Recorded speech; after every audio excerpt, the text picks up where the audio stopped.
Well, hello everyone. As you can see, there's a bit of a change of scenery, and you might have also be wondering why I haven't been uploading as frequently as before. And that's because I've moved a new apartment, new, much nicer, much shinier apartment, and this has been on my to-do list for a while now. For the longest time, I have been living for the past 3 years in a campus apartment situation. That means I live near a campus of a big university just to save on some costs. What happened was when I moved from Indianapolis to Columbus, I didn't give myself enough time to find an apartment and do the whole apartment hunting rigmarole. So what I did was I just went into the university portal or university classifieds and started looking there.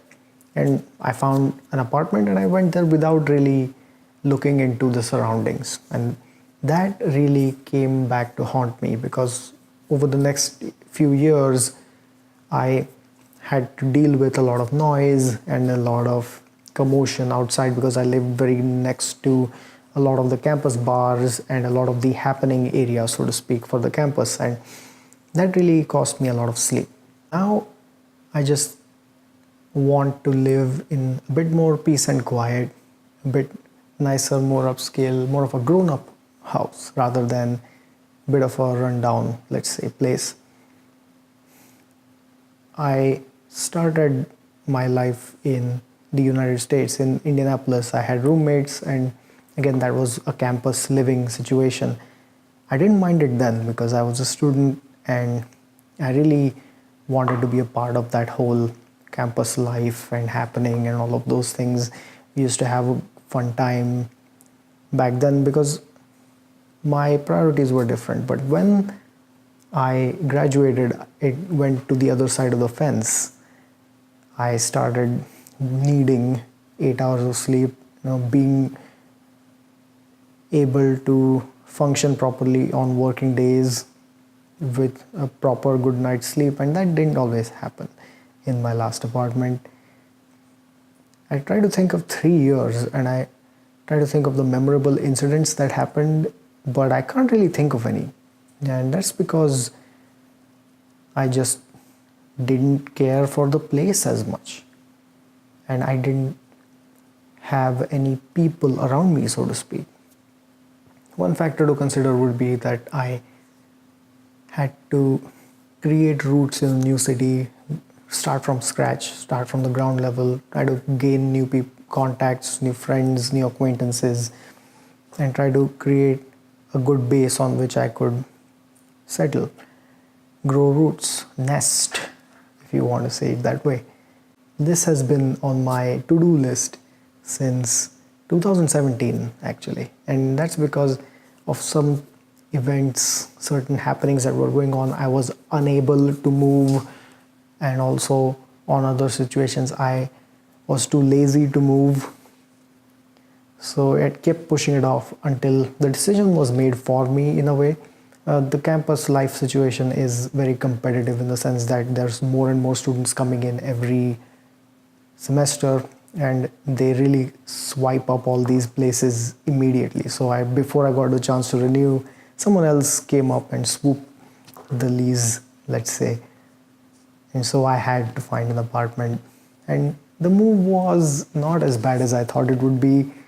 I didn't move too far, still in the same city, but still I kept pushing it off. And now that I think about it, why did I get so inertial? Why did I keep getting stuck in the quicksand of, I don't want to move, it's too much work and so on. When I actually did the work, it wasn't that bad. That's just what happens. You get used to a status quo. You don't want to change it because it's uncertain. And now that I'm on the other side, I'm glad I moved in a much nicer apartment. It's making me happy because it's a nice space. It's not just a rundown place, a place that I can really make my own. I can decorate, and excuse the mess, by the way. I know that it's not I just moved here a couple of days ago, but I couldn't wait to start again. It was just something about a new place that is giving me a bit more of creative energy to really start anew. New topics are coming up. It's all clicking and popping in my head right now. It's all coming together. Well, the move wasn't without incident. I did lose a couple of items in the move, like a big box of jumbo sized peanuts, hashtag RIP peanut box, and a spice box that I really wish I didn't lose. It was a very nice one, but I have to get a new one now and it's fine. For the uninitiated, a spice box is a box, as the name suggests, where you keep a limited amount of spices. It has 5 or 6 compartments. I'll throw up a picture on the video as well, I guess. I wrote a blog post about it a few years ago. One of my better posts. Again, it just clicked together as an idea and came about. I wish I had done it sooner. It just makes me think of what are the things I've left, I've procrastinated on, that when I end up doing them eventually, I'll think back and say, you know what, I should have done it sooner. Wonder what those things would be. Anyway, just a quick life update. Thanks for sticking with me and hope to see you guys soon.